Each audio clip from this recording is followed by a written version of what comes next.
I'm Huples Cat. Recently I put this 4-page document available on my community page. I'm quite shocked that preppers aren't prepared to entertain the notion that an enemy might occupy Canada. Denmark could send troops across. Russia could. Maybe even the United Kingdom might. Canada can be invaded militarily. We need to be aware of what to do if it is. There'll be rhetoric, there'll be news reports, there'll be arguments, there'll be trade issues. It'll be quite clear before the troops even start moving into position, Canada's sovereignty is under threat. Mr. Rubio, is it appropriate for a G7 member to threaten the sovereignty of another G7 member? Repeatedly pressed by U.S. reporters on Canadian soil, Secretary of State Marco Rubio defended Donald Trump's position on annexation. The president has made his argument as to why he thinks Canada would be better off joining the United States for economic purposes. There's a disagreement between the president's position and the position of the Canadian government. Canada's foreign minister says it's more than a disagreement, it's a non-starter. What I said to the secretary is Canada's sovereignty is not up to debate. Period. To be honest with you, Canada only works as a state. Canada's allies have been slow to respond publicly. Sitting next to Donald Trump, the head of NATO stayed silent as the U.S. president doubled down on absorbing Canada. The majority of Canadians will probably take the viewpoint that this isn't going to happen. It cannot happen. Normalcy bias insists that Canada is absolutely special and will never be invaded. We can be. Everywhere can be invaded. What would we actually do in the first 72 hours? Rule 1 in any disaster situation if you're a prepper is stay calm and have a plan in place to deal with the event. I have various plans to deal with war, both conventional and nuclear war. I've recently been looking at my plans in sharp detail, trying to figure out how an actual military invasion of Canada would affect me. You need to try and get accurate information. Rumours are absolutely useless, in fact they're worse than useless. Until it falls, CBC Lite, L-I-T-E, is probably the best source of information you're going to get from the Government of Canada during a military occupation. After that, you want to look abroad and not at the occupier for information. Most people would be in denial. I expect there to be a run on the grocery stores and the gasoline supply. Make sure you have enough toilet roll before we get invaded. You should comply and follow the orders of all appropriate government organisations and representatives. You should try and help the people that you love to get over the issues, because there might be problems getting food and water initially. In fact, there might be problems getting power. If you feel able, go and knock on doors, say hi to your neighbours, check on the elderly specifically.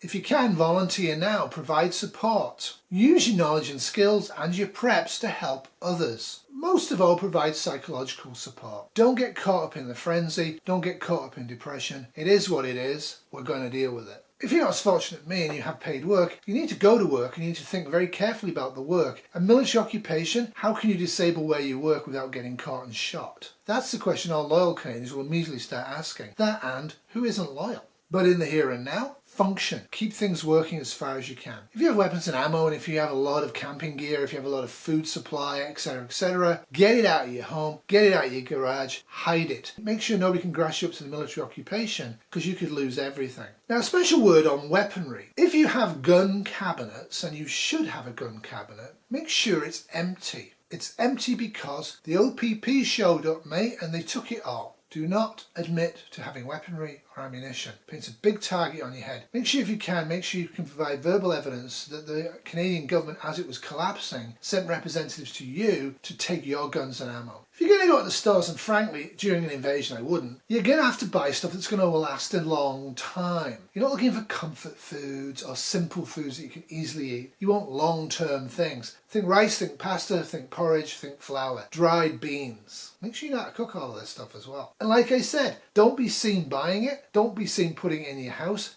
Hide it. A military occupation may well mean that severe famine is coming to me and you. If a representative of the occupying forces gives you an order, obey it if it's unsafe not to disobey it. If you can subvert the message from the order, do so, but only if it's safe. Do not put your personal safety at risk. Resist whenever you can, but only when it's clearly safe to do so. And be very careful what you say, both online and verbally. Be patient. You don't have to express verbally your hatred for the occupying enemy and your love for Canada. If Canadian money is withdrawn, change it. If you have gold and silver, hide it and deny it. For make no mistake, an occupation of a country is horrific. It causes death and mayhem and harm, and it's awful. And it's actually a no-win solution in 2025. Nobody's invaded a country in the last 10 years and done well from it. I'm fairly sure Canadian governments, both municipal, provincial, territorial and federal, will never actually agree to be annexed by a foreign country. Against a strong, motivated military country like Denmark, Canada's current armed forces will probably fail to defend us. Hopefully as many of the Canadian Armed Forces and supplies as possible will be disappeared into our forests as fast as possible in the event of a military occupation.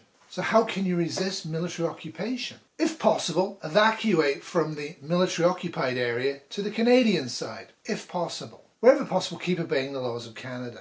Just because the military occupier makes it illegal for some things that were previously legal in Canada, doesn't mean you personally have to go along with that. But be very careful about resistance. Do not paint a target on yourself. It goes without saying you shouldn't collaborate. If you hear of people collaborating, this is like shopping neighbours for hoarding toilet paper, that type of collaboration, make a note of who's doing it and why. There might come a time in the future where the information about who's collaborating and who hasn't actually becomes relevant. Right now, there's very little you can do about it. What you are going to do about it is you are not going to collaborate. Distance yourself from collaborators and their decisions. If they ask you to vote to make the occupation legal, don't vote. If you have to vote, try and do so in a way that screws up your particular vote. But don't take risks. Try not to be filmed, try not to be interviewed, try to do nothing at all that gives the occupying forces an excuse for what they've done. He's 5 years old and from Britain. Next to them are other British families, and they look uneasy. And for good reason. Saddam has just called for the boy to come speak to him. He pulls him closer while making sure that the cameras capture everything. A smartly dressed interpreter next to Saddam is explaining what he's saying. Are you getting your milk, Stuart? And with cornflakes too. But Stuart doesn't say anything. He's completely frozen. Right now, you might be wondering what a 5-year-old boy from Britain is doing in a living room with one of the world's most notorious dictators, and you'd be right to wonder. You see, these people are not guests at some kind of weird dinner party. No, they're Saddam's hostages. Now, most people won't actively resist, but if you choose to resist, you need to make sure of certain things. You might decide to exercise armed resistance against the occupiers or citizens from that country. If you do this, I hope you can cooperate with what's left of the Canadian Armed Forces. Be aware that war crimes remain war crimes whether we're occupied or not. Exercising civil disobedience tends to work on a large scale, but on a small scale isn't exactly safe to do. But if you can, don't comply with the new laws, especially the ones that are against the laws of Canada. Try to refuse to work and be enlisted by the occupying forces. Try to organise and take part in mass strikes. All of these things are dangerous. 1941, het begin van het verzet tegen de Duitsers, wordt herdacht. Betrekken mannen van de VS de wacht bij de eenvoudige gedenkzuil die op deze plaats is opgericht.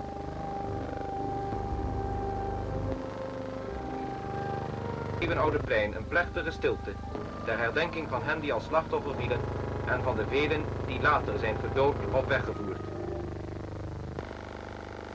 Stapelen zich daarna de bloemen op, neergelegd door particulieren, door delegaties van verschillende verenigingen en van de werkers der gemeentebedrijven die aan de spontane staking destijds zo'n groot aandeel hadden. Support any new resistance movement. This unfortunately means quite clearly taking a note of any collaborators. Who's flying the flag of Denmark? Collaborators are actually going to be treated worse than enemy combatants. It's going to be tempting for a small minority of Canadians to collaborate. What I will say now is that young girls and boys who fall in love with the enemy occupiers should not, at the end of hostilities, be treated badly. They were in France and Europe in 1945. I don't think it's okay. Love is love. Leave them alone. But everybody else is collaborating and going out of their way to help the military occupation. They need to be noted for future possible legal action. Don't wear paramilitary outfits. Don't wear camouflage uniform or military-looking gear unless you've actually enlisted. Dress like a civilian, even if you're actively in the resistance. If you see armed individuals, don't approach them. Definitely don't provoke them. Do not film them. Do not pull out your phone. If you see abandoned weapons on the ground, leave them where they are. Depending on your level of resistance, those instructions are for normal people. You might actually want to do some things that normal people shouldn't do because it's not safe. Now, this is absolutely critical. Do not disseminate, talk about, or in any way share any information on Canadian Armed Forces or any allied forces or any resistance forces that are operating in your area. They are to stay invisible. If you can safely share information on occupying forces, numbers, strength, types of vehicle, etc. and position, please do so. But again, do not compromise your safety. Depending on what's going on, you might be forced to work for the occupying force. If you can safely do so, sabotage the intent of that work. If the intent of the occupying work is to actually feed Canadians, help them. If you get approached to join a resistance unit, be very, very careful. There'll be a lot of fake resistance out there. They're going to try and find out who's going to resist so they can deal with them. Be very, very cautious. If you are going to use armed resistance, try and do so under the auspices of the Canadian Armed Forces, who will continue to operate no matter how long Canada is occupied for. Well, we live in strange times, and this could be a black swan event that I didn't expect a year ago, but it could happen, and you need to think about these things as a prepper. Deciding, oh, this can't happen, or I can't do anything about it, is not prepping. Being in denial is very harmful in emergency situations, and definitely a military occupation of Canada is possible and is becoming increasingly likely. Wishing it away is a human response. Ignoring it is not what prepping is. Well, I hope you enjoyed this video. It's probably going to get smashed by YouTube. My channel is currently hanging by a thread as they keep giving me strikes, but I don't really care. So I hope this reaches a few people. I hope a few people act on what I'm saying. If you don't have stored food outside of the home right now, give it a serious thought. Should you? What's the risks of doing so? What's the risks of not having it? Doodles! This has been a Wolfie Terrier production and a Gracie Cat production 2025.